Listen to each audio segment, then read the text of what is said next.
Greetings, everyone, and good evening. This is, you know me, Father Corey Campo. I'm here with a little different format today. I'm going to have something of a podcast interview format just for fun. I think we all need a little fun in the midst of all these stay-at-home orders. Maybe it'll be, Easter, the rising of the sun. Maybe it'll be a little breaking of the dawn of a new day for us, too. And most of all, just because I need an opportunity to geek out about Tolkien a little bit. You hear enough of the references that I give in my homilies, but here, I was talking to my good friend J.R.R. about this. And actually, fun story, the genesis of this this time today is actually a little bit in a podcast we did. Goodness, I'll have to ask him how many years ago it was now. I'm kind of ashamed to think of how long it was ago, but we did a podcast, not a podcast, it was a radio show with Catholic Radio on 3 episodes on the Lord of the Rings. In fact, the first one was with Dr. Joseph Pierce, which we were really excited about that. They're like, Aaron and Father, would you like to do the first time with Dr. And we were like, yes! Like, can we do it yesterday? So we did that, and we had a lot of fun. In fact, it was one of the most listened episodes they had. And afterwards, we were like, yeah, we need to get together and have a pint and, have Hobbit talk. And I'm sad to say that we didn't have it. Well, now the stay-at-home order has given us our chance. We have our kind of age-appropriate beverages, and we'll go. And you get to listen in and be kind of a figurative part of the conversation. And I anticipate maybe doing like a YouTube premiere with the video. So maybe I'll watch later. I don't know if Aaron will be available or willing for that. And then we can kind of jump in the comments and have a little virtual talk about it, because we'll be watching a recording, but you'll be able to sort of interact with us live in the comments. So without further ado, I'd like to introduce our guest, J.R.R. J.R.R. Known for years, since high school, him and his sister. We all went to St. Thomas More High School, if I remember correctly. But now Aaron is a teacher of theology at St. Thomas More. I graduated from Notre Dame Seminary with a master's in theology. So without further ado, I'd like to welcome J.R.R. and I'll let him introduce himself a little bit. So there you go, Aaron. Welcome. Well, thank you, Father. Good to be here with you on this lovely, was it 6th day of Easter at this point? Yes. Yes. The Meat Friday. It's the free, yes. I was preaching about that today because we were praying against abortion today because it's a scandal that the abortion, you can't get a heart surgery, you can't get a test for cancer, I can't get my allergy shots, you can't come to church, right? But we can have abortions, So we were praying for that, and I was just emphasizing to everyone, I know, we need to pray and fast about this. This is, but it's also important to observe the solemnity of the Lord. And it's not a lack of fasting, it's that we need to receive that food and that joy with the Lord so that we have the strength to go. It's His providence. Yeah, well, and as the much tired quote, but never outdated by Pope St. John Paul II, we are an Easter people. Hallelujah is our song. You have to celebrate, which is why we're having these tasty drinks. Mm-hmm. And we could add, was it Tolkien or Chesterton? It's Chesterton, who said, "We give thanks to God for beer and bourbon by not drinking too much of them." That's right. Yes. That's another off quote. I almost thought you were going to say something like that. What was the other one? Chesterton said that he was a beef and beer Catholic, I believe it was.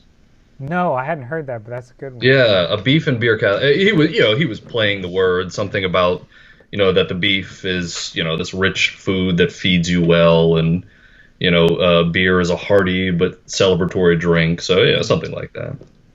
Well, anyway, so thank you for the introduction. I don't really think I have anything else to add. I'm J.R.R. I am a theologian by trade, and have known Father Campo since long before he was Father Campo. So, yeah, I don't think I have anything really to amend to that. Well, very good. Well, I guess we'll kind of get started on that note. I'm tempted to go. I will. I'll give in to one temptation about Chesterton again, because we're all English authors today anyway. Just because, I for one am in the crew that hopes that Chesterton will be canonized. It's personally been put on pause, but the bishop thankfully did it in such a way to not preclude a future bishop Hmm. from doing it. Yeah, But I follow that. I've heard so many of my friends in there like come down on him like, well, like he didn't do anything. It's like, well, because we haven't canonized a lot of lay people, but he had a very practical holiness, which I think is Mhm. befitting of a lay person. He loved and converted his enemies. Like, what do you Right. want? And he lived what he taught. That's well. But anyway, that's my Chesterton segue for the night. I'm with you. Saint Chesterton, pray for us. Yes. So before we get started, I might add a bit of a spoiler warning for those who haven't yet read the books or watched the movies. We will talk about Lewis maybe a little bit at the end. I'll be a little more cautious with that because Aaron hasn't read some of the books that I want to go in there. But we're just going to Yes. presume that you have watched the movies or read the books because we're going to go a little more in depth. So if that concerns you, you have been warned. We're going to go into it. If you want to do that, go read some of the books and then pause it or ask which books we talk about in the comments, and we'll tell you so that Yeah. you can watch it at a later date. Well, and for clarity for the viewers here, you're referring to C.S. Lewis when you say Yes, Lewis. Lewis is C.S. And Lewis. I think probably the books we'll discuss today will be the Silmarillion, Hmm. which is Tolkien's Bible, if you will. It's the genesis of the world, and The its world early of Middle Earth. stories. I Right, mean, that it's Lord of the Rings before takes Middle Earth, place. but for most people, Right, and then all obviously the three books of the Lord of the Rings. Um, So, and this will be fun if you've seen the movies, but you haven't read the books. You'll get a little bit of corrective lesson here on where yes. Peter Jackson took some creative liberties. Right. That actually would be a fun topic for another time to go into literature that, or even to get Father Sam Fontana in to get some epistemology. Ooh. The difference between the written word and the visual medium. They're drastically so like that's why a book is always different than a movie because they're epistemologically they're different. It's not just always taking license, but as we're pointing out, I think though there are certain places where the change in medium is not an excuse for certain creative choices that Jackson made. And they significantly changed the narrative, and that's the problem. Yeah. Um, I thought, as you know, and I'll introduce our audience, kind of a theme for us to jump in on is a theme of providence in C.S. Lewis and Tolkien, but especially in Tolkien, because Tolkien was a Catholic, very deeply involved in the faith. He was raised by a priest in large part when his parents died. If you remember, that was something that I asked Dr. Pierce when we had that radio interview. Mm. Um, so feel free to jump in about that. But I thought we could have a few questions. I'll ask you first, and then I'll answer to kind of jump in on. So you can jump in on that one, or you can jump in. And how did you first discover a Tolkien or C.S. Lewis or both? Well, I think it's good probably to ground our conversation for those who don't know. I mean, most people in the world know who both J.R.R. Tolkien is and who C.S. Lewis is. Right. With Tolkien, obviously, most people are familiar with Lord of the Rings, even if they haven't seen it or read it. And Lewis, of course, for his the Narnia series, he's most famous. Right. But what a lot of people don't know is that they were best friends, Hmm. and that Tolkien was instrumental in C.S. Lewis's conversion from atheism, as well as, although he didn't know him personally, G.K. Chesterton. Lewis credited Chesterton's book, The Everlasting Man, with bringing him back from atheism. So I think that's important. If we're going to have this conversation, we should establish that we're going to draw strong connections between their books, and those connections are not accidental, really. They're birthed of men who shared very similar beliefs. Lewis, as we know, probably was not Catholic. He was high Anglican. Tolkien was always furious that he didn't become Catholic, but you can I probably. didn't know that, but that's Oh awesome. yeah, he was so angry about it. You can probably give that to the fact that Lewis grew up during a Yeah. time in Northern Ireland where there was murder and violence between the non-Catholics and the Catholics. Though I will say, I would never say that Lewis converted, but there's reason to hope for it because Yeah, for the last period of his life, pretty much the only person he saw at all while he was dying was a Catholic priest. right. Um, so I there's reason didn't to. that I didn't know, but my good friend, I think it was my friend Dawn Eden who said it. So I don't want to put words in her mouth, but these are ones I don't think she would mind if I put them in her mouth incorrectly. That there's also a bit of providence in it too. That Lewis has been such a bridge for Catholics. You know, many Mm, people have ended up becoming Catholic through some of the works sure, of Lewis. Whereas if he was a Catholic, a lot more people would write him off. Like absolutely. Tolkien, The Lord of the Rings is clearly it's a Western epic. Like it should Hmm. go down to the ages, but he does not get some of the credence as people like Shaw, maybe, George Bernard Right, Shaw. right. Like obviously, like people will more quickly acknowledge him than Chesterton or Yeah. Tolkien. So, and that's actually an interesting segue to answer your two questions you asked me about how I came to learn about Lewis Hmm. and Tolkien. Lewis, I think, if you are growing up trying to be interested in your faith, Yeah. Hmm. which a lot of people don't find their faith until later in life. They're going to mass, they're, praying from time to time, but they don't really invest themselves till older. But if you're the sort of person like I was who grew up being more invested, you can't help but come into contact with C.S. Lewis. It's inevitable. He's so prevalent in the sort of young Christian world, whether it's because of the Narnia books or two other books in particular come to mind, and those would be Mere Christianity would be the Hmm. first. Which, Hmm. if you don't know, if you're watching this, you don't know, Mere Christianity is a book by C.S. Lewis, and that's Mere M-E-R-E, and what that means essentially is the basic gist of it was actually a series of lectures he gave on the radio during World War II while the Nazis were bombing England. And so he gave those series, and people all throughout England were listening to them. And his other very famous book that a lot of young Christians read is the Screwtape Letters, Hmm. uh, which he actually dedicated to Tolkien. I didn't So, know that. I've oh read yeah, the letters, but I missed that. yeah, it's dedicated to Tolkien. So that's how I came into contact with Lewis. It was just inevitable. From a fairly young age, I was familiar with the Lion, the Witch, and the Wardrobe, and the other books. My parents had read them. My sisters read them. And as I got into high school, I read Mere Christianity. I read the Screwtape Letters. Tolkien. My father was a Tolkien fan. He read the books when they came out in the 70s when he was a young boy. So I was introduced to Tolkien through my dad. Now, in that sort of sense where it was very childlike, I hadn't read the books. In junior high school, Hmm. we read The Hobbit, actually. I Hmm. take that. And I really enjoyed it. I love The Hobbit. Hmm. But I had only read it that one time as, I think, a sixth grader. And other than that, I think my only exposure to Tolkien, besides my dad, was I had seen, I don't know if you've seen the old cartoons Oh yes, I movies. was I was about to bring them back. In fact, Oh, I'm man. looking for a picture to just help the audience with a Oh, little bit. geez. The Hobbit is not bad, although it's very violent, but the Lord of the Rings film is hysterically horrendous. Yeah. Um, they did this bizarre thing where they clearly have human actors and then they Oh, cartoon. there's actually a reason for that, Oh, but is it is there? bizarre. Yes, I'll wait because Okay. it actually plays a little bit in my coming to them. But All right.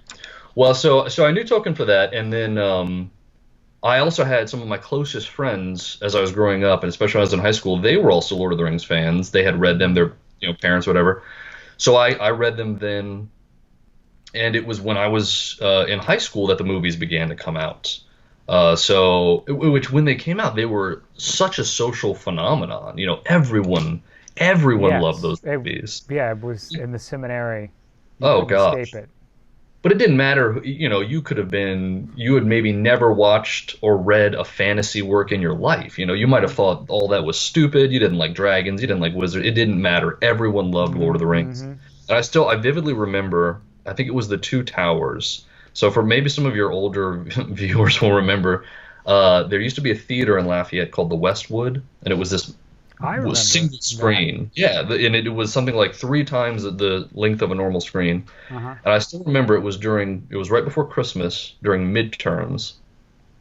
and we finished our last midterm, and a herd of St. Thomas More students, just me and Keep so going. many I'm going to students. put on the screen a little bit of the cartoon for our Yeah. viewers. So me and so many of my fellow classmates, we commandeered that entire theater, and we all went there to watch The Two Towers, and that memory has stayed with me. So that's, I came into Tolkien deeper through the films, actually, so I do owe them that credit. But So it wasn't until I was briefly, in, briefly, oh, go readers, ahead. these are a few shots from Google from the cartoons to just give you that little image. So you have some background for what he said about the cartoons, and I'll say something about them later. But I'm gonna switch back because we don't want to get into copyright trouble here. So So, keep going.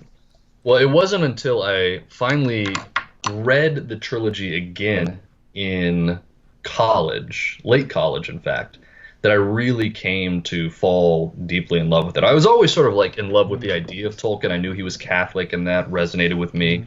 I knew he was brilliant, and he was this great literary giant. And, I knew all of these things. I knew Lord of the Rings was good, but it wasn't until really uh, late college when I gave the books another read that I couldn't get enough of them. I also had the good fortune of spending some time with Dr. Peter Kraft when I was in my Really? undergraduate. Yeah. So Dr. Peter Kraft, for the viewers who don't know, he's a rather famous American Catholic philosopher. He still teaches, I believe, at Boston College, although Yeah, he's in his, we studied him in seminary. yeah, he's in his mid to late 80s or something. He's quite old now, and Tolkien is considered.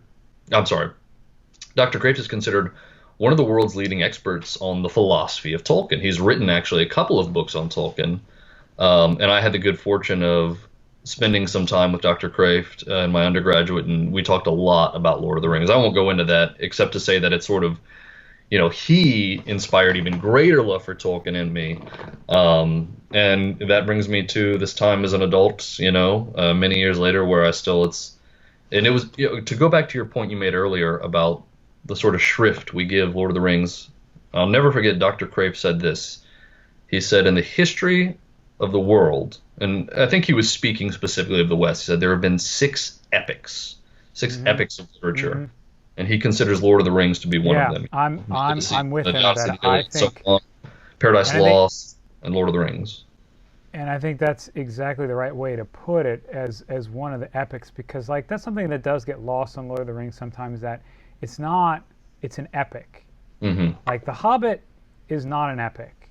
The Lord of the Rings is an epic, and it's an important distinction. But if that's a little bit lost on our listeners, I'm sorry. I don't want to get that far into the trees, but it would be fun in itself. But you already almost answered my second question, so I'll go back and answer the first and the second. So how did I discover it? I kind of was the exception to your rule that I, I kind of heard about Lord of the Rings when I was younger, partly because like I saw those cartoons. Like I never knew what they were. Like they would come on and I'm like I'd watch it, and they're really scary. Like the Oh cartoons, yeah, like for a kid, they're like Birch. terrifying. Like when you see Gollum, like I didn't have nightmares, but that's a blessing because they were pretty frightening. They're also, as you said, like now, like when the Hobbit movies came out, and I was so mad about the Hobbit movies. Terrible. I gave them a little, like I was like, I'll go watch the first one because the trailer was awesome. So I tell Mm. people now, don't go watch the movie, just watch the trailer about 4 times and you're good. Right. Just watch the scene where they sing the song, and Right. you're That's the only thing you need. That's the greatest thing about the movie. But anyway, I was so mad about it. I was like, I know, I'm gonna watch. I used the cartoon. I'm gonna and it was like free on like Amazon Prime, so I put it. So I started watching it. It's like, oh my gosh, this is so bad. The singing is bad. They changed the story is bad. Oh yeah. It's like nothing about this is redeeming. I don't know. I just didn't know any better when I was little. So Right. I kind of had that in my mind, and I think I heard like little whispers about it, and I maybe like came across it in the store, but like it's probably a mixture of like I wasn't sure, and at the time like I didn't like reading. This goes into Mm. our discussion earlier before the podcast, Aaron, about aptitude with reading. I hated reading. I really did. I had trouble. I had kind of a learning disability. And actually, the specialist we worked with, I knew this later from my parents, told him, he said, don't worry about him. He's fine right now. And then one day he's just going to all of a sudden start reading. And it was prophetic. Actually, too, we were talking about education. I will put this in there because I wouldn't learn to read under this Common Core stuff we got today because they put such short shrift for literature, one, but also, like, when my sister went to school, she was at a Catholic school, and you were not, you had to do accelerated reader, which we had to do, but you were not allowed to read books outside of your reading level. Really? I would still be probably reading at a second grade level if that was the case, because the reason I grew a love for reading was in 5th grade. And I remember it clearly because I went to high school with the librarian's son later, and she's lives down the street from my parents, so we laughed about this later. But I found Dr. Dolittle, and it was like several grades above my reading level. But I only had to read one book. I read Dr. Dolittle, and I remember sitting in there because I found it and like, this looks like an interesting title. Like, this looks like an interesting book. It's certainly a much bigger book than I'd ever picked up in my life. And then I saw I only have to read one. My eyes kind of got bigger, and the librarian is sitting there in her goodness of her heart trying to discourage me, like, don't do it. Are you sure you want to do that, Corey? Are you really sure? I'm like, yes. I was bound and determined. But you know what? The thing about it is, for kids with learning disabilities, especially dyslexia, is we try to force them to read easy books, and they're actually harder for them to read. Yeah. And one theory behind that is that there's a theory that dyslexic children are visual learners. Well, show me the, and show me a. Like, all the little words that we like, oh, that's easy. It's really hard for a kid like that. But when you read something like Dr. Dolittle, it doesn't matter because there's a lot of words, and you can just guess the meaning in between. And I read that whole book, and I loved it, and I got a good grade on it, and I just started eating books after that. But because of that, you know, I was just coming off the curve of that, so I wasn't quite ready to jump. I think maybe I looked for The Hobbit one time, and it was checked out, and I just never got back to it. So it wasn't until the movies were coming out, and I was in seminary, and then I couldn't escape it because everyone was talking about it. So then it was like, it was not optional. Like, if you wanted to be like around and like be respected, you had to go and watch the movies. And they all told me about it. They weren't like, you're dumb for not seeing it. Like, oh no, you need to do it. Like, in fact, you should try to read the books before. So to my credit, I tried. I couldn't quite finish them. I think I almost finished the second one for the second movie, and by the third one I'd caught up. And I'm so glad because there's so much richness in the books. They're so good. You know, it really got me into it. My second question that you kind of answered yourself is how have you matured or grown in your understanding? Now, you know, I had a good head start because I had a later read in it in life, but I've really matured that, like, for the same reasons that you and I discussed and I briefly mentioned here, I do not reread books. Like it's painful for me to reread books. Like, it's got to be like I have to do it, or there's a good reason. So, like, obviously I pray the breviary every day. I'm rereading scripture, and it's the divine word of God. But, like, in fact, I can remember the first book that I ever in my life reread, and it was Orthodoxy by G.K. Chesterton. So my summer assignment, the pastor was out, and I read the book, and I put it down, and I took it, I put it down. I was like, that was amazing. In fact, I'm going to read it again. And I literally picked it up and started reading it again, and I read it through a second time. But The Lord of the Rings, when I finally got to it, was, yes, it's a great book. It's not literature, but it's very, Chesterton is just so readable. You do have to get a little bit over his Britishness. And by that I mean long sentences. Totally British. And his phraseology. But once you get that in your head, he's just so easy to read.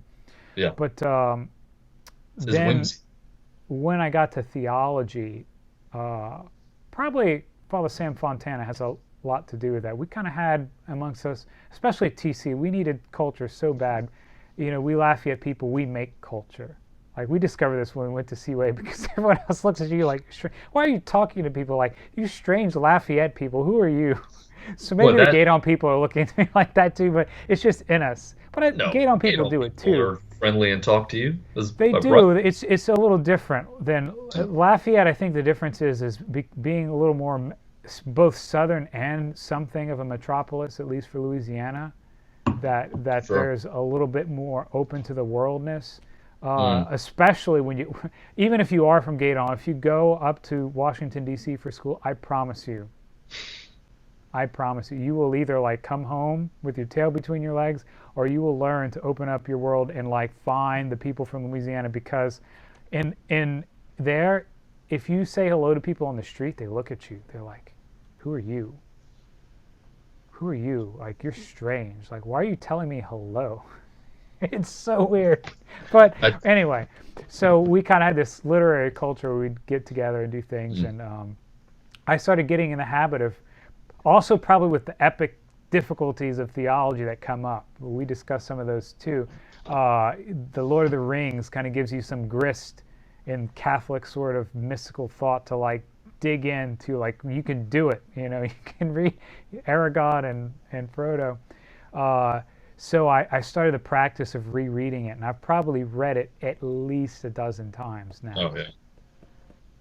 And so it's, I you know, now I use it as my parishioners will know. They're probably laughing at me right now because like, oh yeah, Father, we know you preach about it all the time. We're kind of almost tired of it, except we've gotten onto you enough that we're good with it. At least I hope so. I would certainly say that I, like you, though maybe in a different way, have had definitely there's been a growth in my appreciation of Tolkien, and it's really that's honestly we could spend the rest of this video just talking about that, you Oh know. yeah, oh Um, yeah.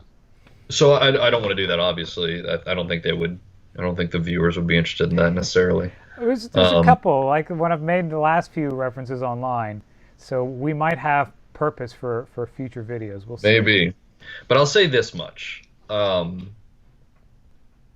My growth and appreciation for the works of Tolkien and the trilogy in particular are directly tied to my appreciation for God's creative work. And it's you know the appreciation of God's creative work have inspired a greater love of Yeah, Tolkien, and yeah. principally because in this is something I'm sure that'll come up in our discussion. Tolkien, you know, we go back to Tolkien and Lewis were best Hmm. friends, and Lewis, of course, famously wrote the Chronicles of Narnia, Lion, the Witch, and the Wardrobe. It's actually a set series of books, seven of them. Tolkien hated them. Oh, I can see why. Like Yeah, I've well, read them and they have their place. I like them too, but sure. I can totally see why he felt that way. Yeah, and specifically, Tolkien hated direct and obvious analogy. Right. Like the fact that in the Which, Chronicles of for the Narnia, record, I want to put for our discussion of the Space Trilogy and C.S. Lewis. I think Lewis conquered himself with that problem in those yeah, works. I think probably at the urging of Tolkien. So in Well, if there those was of a you bet who are between familiar, the two of them for that book, so that's quite possible. yeah, for those who are familiar with The Lion, the Witch, and the Wardrobe, which I guess spoiler alert for a 60-year-old book if you haven't read it. There's the character Aslan the lion. Right. Aslan is not an image of Jesus. He literally is Jesus. Right. Um, and that's sort of told that I mean, Lewis. That's sort of his thing. It's they're children's stories, but they're heavy-handed. They're Hmm. enjoyable, but they're heavy-handed. And Tolkien hated that. So Lord of the Rings is not meant to be a Catholic analogy, but because that's who Tolkien was, because he was devoutly, deeply, ferociously Catholic, and that was, I mean, Tolkien was first and foremost a serious Catholic. The entire story is just dripping with Catholic ideas and Catholic values. Um, and so as I became to get to a point in my life, as I came to a point in my life I, where I understood I well, can't who resist to butt in a little bit here, just go because ahead. I want to point out for you that there's actually a theological reason for this, at least a potential one. I have learned a lot, not so much professionally from school, but in some other things I've done recently, gotten a little more into angelology, the Mm, study of angels. And St. Thomas said that creativity is an angelic act. Makes a lot of sense to like the corruption and like why movies are so terrible today. It's because we have a demonic culture that is mm, of the devil instead of God, and that's why it makes sense then that creativity would plunge, because it's a cooperation with the holy angels. Mm. And so with that context, you can easily see a thoroughly Catholic man like Tolkien, like saying, I'm not sitting here writing an apologetic work about the faith. And yet why it would come up so much, because it is a confluence with the angels. It actually, for me anyway, goes into why it's an epic work that will stand the test of time also, because that is the place in providence that God wanted it to have. He Yeah. was chosen for this purpose, and it's not all him. Nothing Right. that we do is all of us. Like, we think we're so smart sometimes, the angels could laugh at us, not just because of their help, but just for like our hubris that we think the world revolves around us. Yeah. Well, and to case in point there, I mean, even look at something Tolkien does in his book, and this is one of the things I came to appreciate more, the one things I came to understand.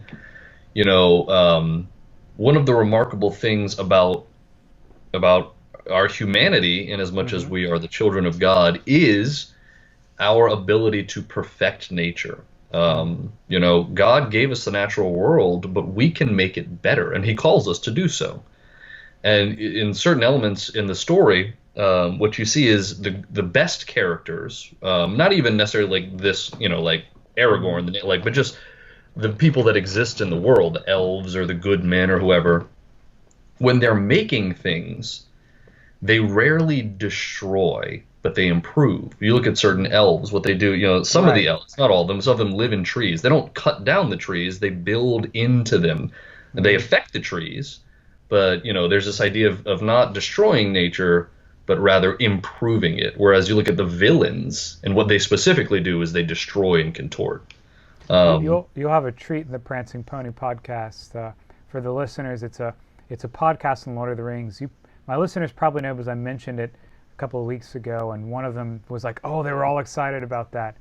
But there is an episode that they just recently had, so it's one of the more recent ones. I don't know where you'll end up jumping in, because they have a couple hundred episodes, but they recently had one on this very topic of all like, right, you know, the example you gave, and the contrary example would be someone like Saruman, who's in hmm, like the machinations of things, like right, machinery as the dehumanization, which Tolkien, of course, knew, especially from the First World War. right, I myself, that's one of the reasons why it's so important. But that'll take us too far from our topic. So to right. get back, that'll be a teaser. Maybe if people are interested in that, we maybe do that in the future. But uh, you gave us a good segue back to the topic of providence.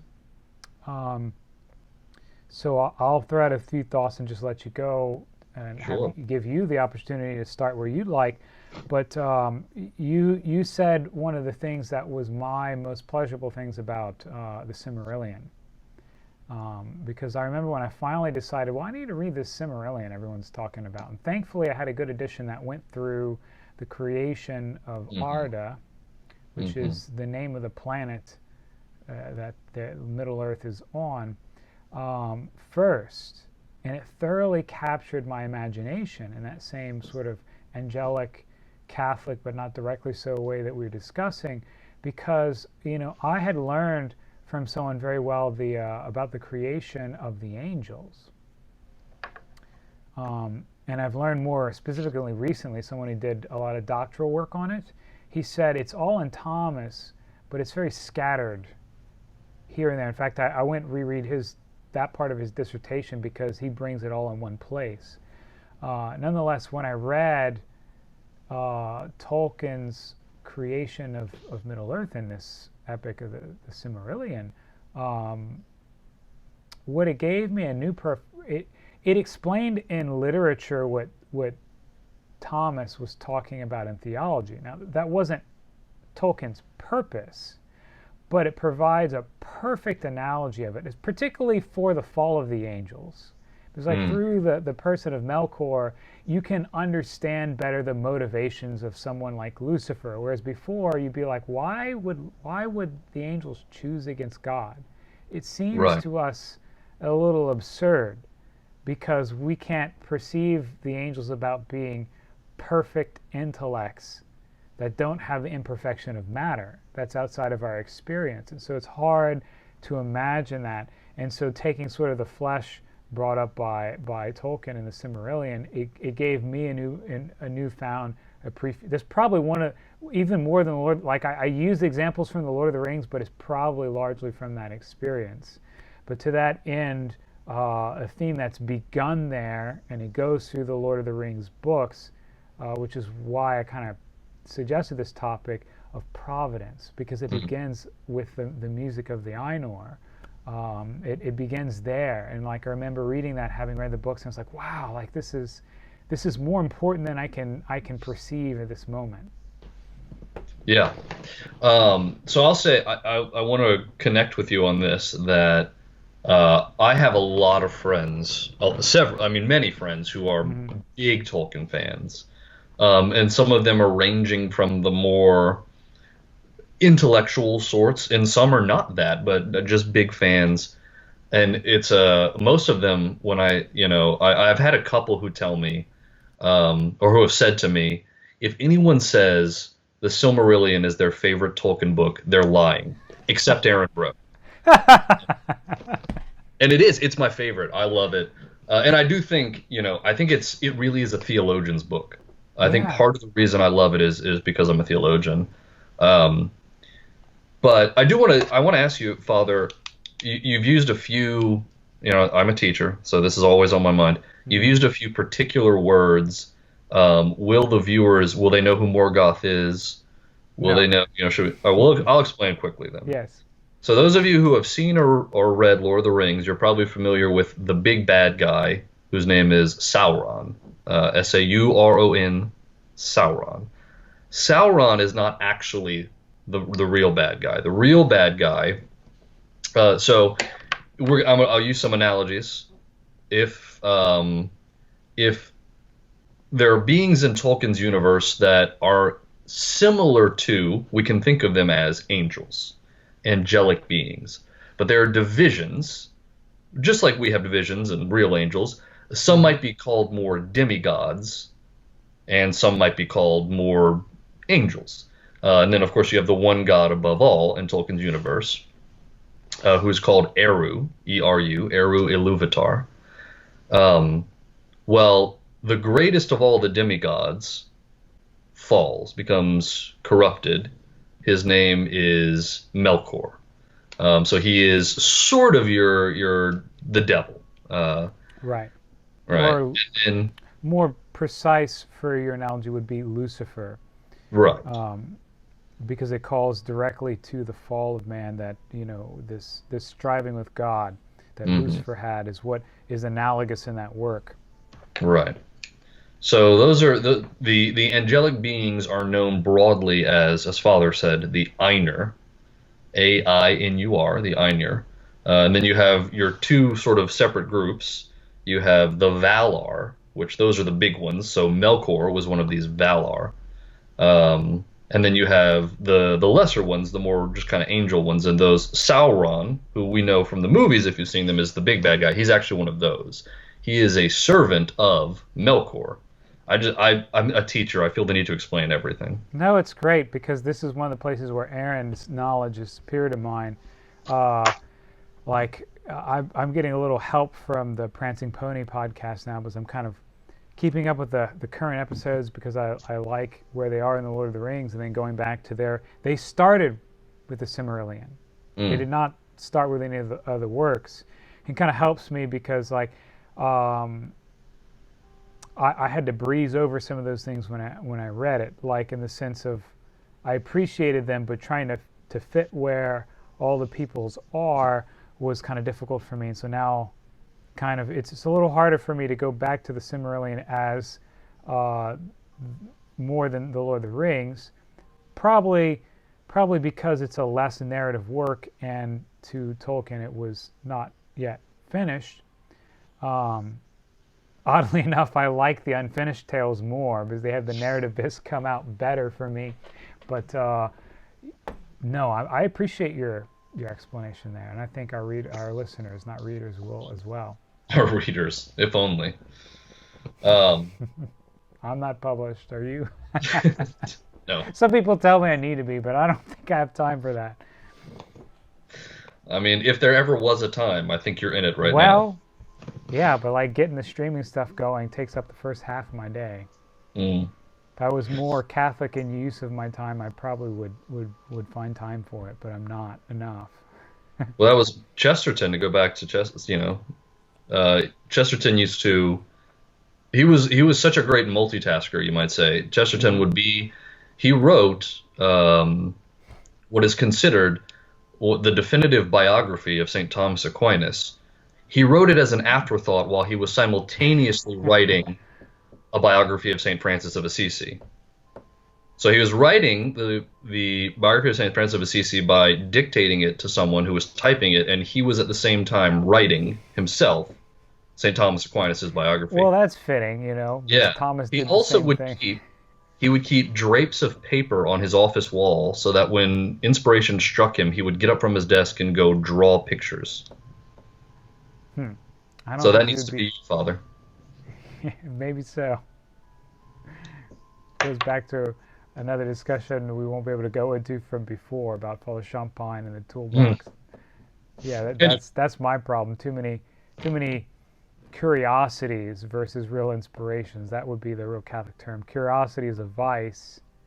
Oh man, I don't want to start another can of worms, but just to help people understand, curiosity is a vice because it's not like I want to learn. Like we typically think of curiosity as like, oh, I want to learn more about the angels because Father talked about it. Well, that'd be an appropriate thing for you to learn because you're Catholic. So the difference between curiosity and studiositas, which is the virtue in the medieval sense, studiosity, like what's the difference is it's knowledge that you have a right to. So like as a theologian, like you and I are going to study certain things with more specificity. Like I'm not going to recommend to most of my parishioners to open the Summa unless I'm saying here is in the Summa where you can find that. I might do that, but I'm not going to tell them go pick up the Summa because it's not proper to them as just a ordinary your ordinary Catholic living at home. That's not proper to them. It could be, but it's not sort of by itself. More popular thing, or maybe something from like St. Francis de Sales, would be much more like where the studiositas, because it helps them apply their Christianity to their life. Whereas I need to apply Christianity to teaching. So it's right for me to say, oh, I need to go find where that is in Thomas so I can have a deeper appreciation to it.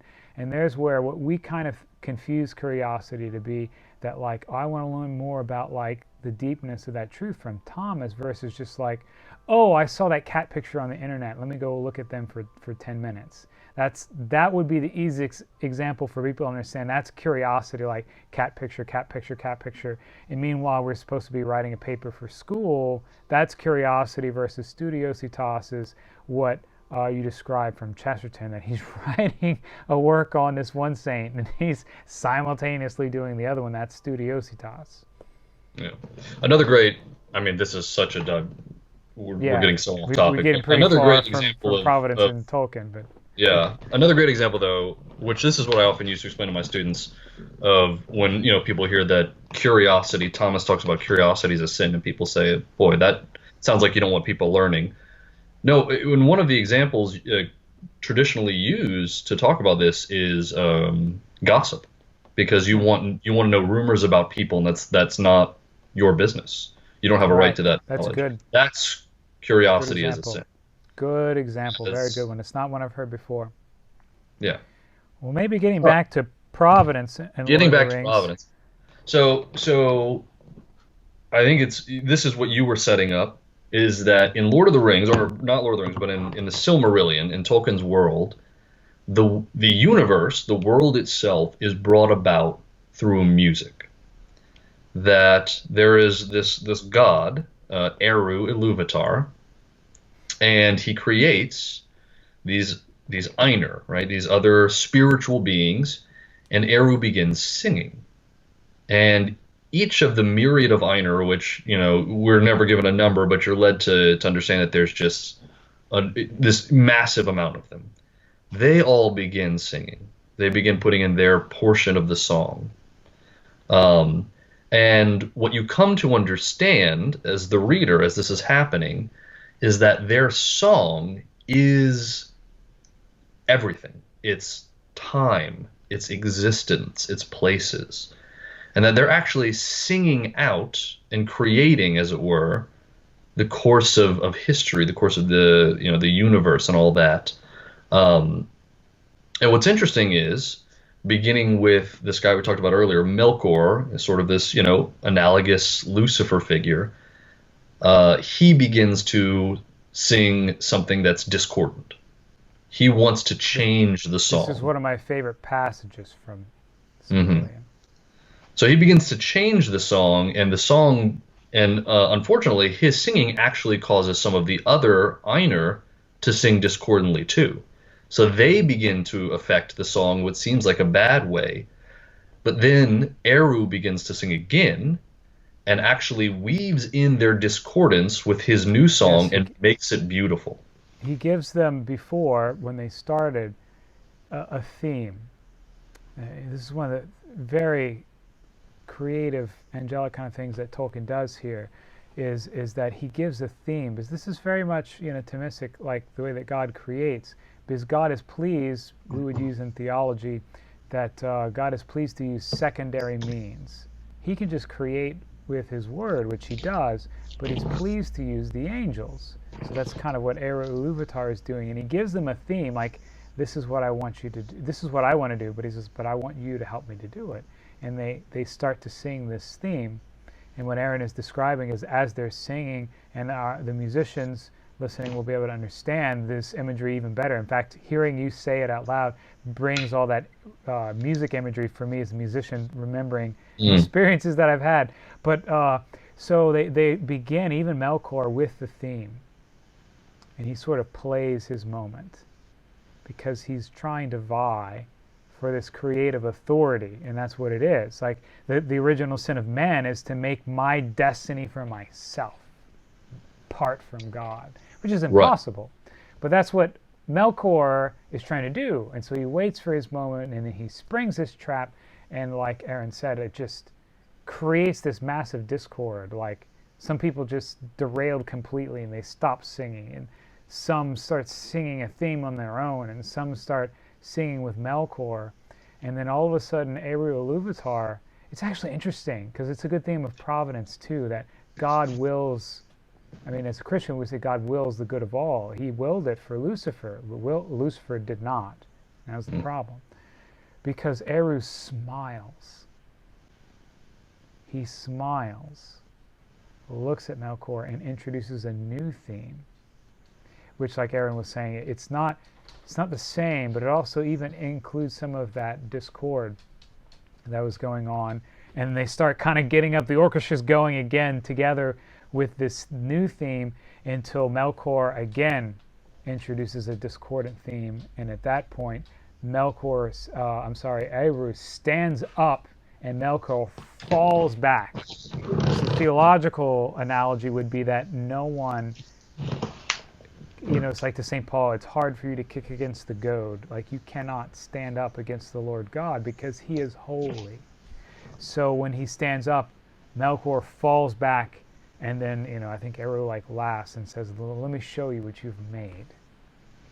In a jovial sense, not like, let me show what you did in a negative sense. It's a positive sense. Even with the discord of Melkor, let me show you what you've made, Yeah. And what a remarkable analogy, intentional or otherwise. I mean, I don't think Tolkien was trying to come up with a creative depiction of the providence of God, but anyone who engages in make believe, they can't help but expose something of who they are inside. Yeah. You see it with children, and you see it with adults the same, where sometimes everyone wants to be the hero, but sometimes you have that rebellious streak and you kind of want to be the villain, or you want to test the waters of this or that. And so what this is for Tolkien ultimately is make believe. So Tolkien by trade, he was a professor at Oxford University in England, but what his role was is he was a philologist, someone who studied languages. And Tolkien was a master philologist. He could speak something like 16 languages. He was academically familiar with a dozen more beyond that. And so what actually happened, the genesis and reality of the Lord of the Rings story was that Tolkien created a language. Elvish, the language of the elves, is a real functional language that Tolkien invented, and he wanted a place to put it. The other side of that, so that's part of it. The other part of it is that the first story he created was The Hobbit as a bedtime story for his children. Yes. And so what we really see here is it's the work of make believe, it's Right. imagination. Um, and so he used the story he made for his children as a place to put his language. And what that means is it is first and foremost an expression of his interiority. Hmm. And so what Tolkien really succeeds here, not as an analogy, but just as his own vibrant Catholicism pouring out of himself, he does create a really beautiful image of God. I talk to my students about this a lot. One thing that often confuses them is do we have free will? If God knows what I'm going to do, then I'm not free because he knows Hmm. that I'm going to do it. That means I have to Right. do it. Right. And I spend a lot of time trying to Age explain to them. old question. Right. So I spend a lot of time trying to explain to them, well, you're thinking of God's knowledge as predictive. God knows what's going to happen. And it's always, they're shocked a little bit when I tell them God does not know what's going to happen. God knows what's happening. And so I have to explain to them that God is outside of time. There is no future for God. God knows what you're going to do because for him, you're doing it. It's now. All moments are now for God. He exists eternally now. I tell my students, and this always is fun for them, it blows their mind a little bit. I say, for you right now, God is seeing you at Hmm. this moment. For you right now, but for God right now, you're also being born. And for God right now, you're also dying. And that's a moment they always, they're 16 years old and it's a thought they've never had. The point of this is we see this beautiful illustration of this in the creation of Arda, where there's this sense where as a reader of the books, you're watching events unfold, but the timeline of the books is not the same as the timeline for the creator of the world within the books Hmm. because he's beholding all of it from the beginning. And Hmm. not in a way that he's necessarily determining it, because we even see that he invokes his creatures to have a role in it. Hmm. So he's determining it in as much as he's allowing and even encouraging their participation. Right. Well, I think I'm going to take your excellent exposition here and transition to Lewis only because we're running on, and I don't want to go too long, at least our first effort at something like this, because it's a little bit new from what I've presented. I think people will like it. I just want to give myself and perhaps us too some room for the future. But you gave me especially a great transition to Lewis.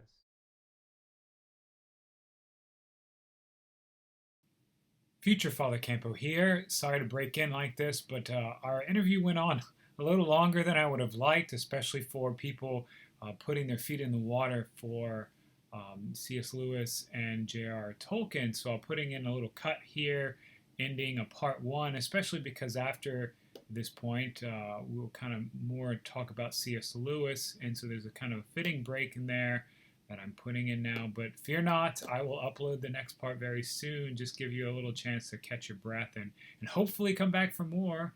And if you like this discussion, please let me know in the comments. And maybe we'll do a part two, or I'll do another one, or actually, I should say a part three, do another one, and we'll keep it going. Thanks for joining. God bless.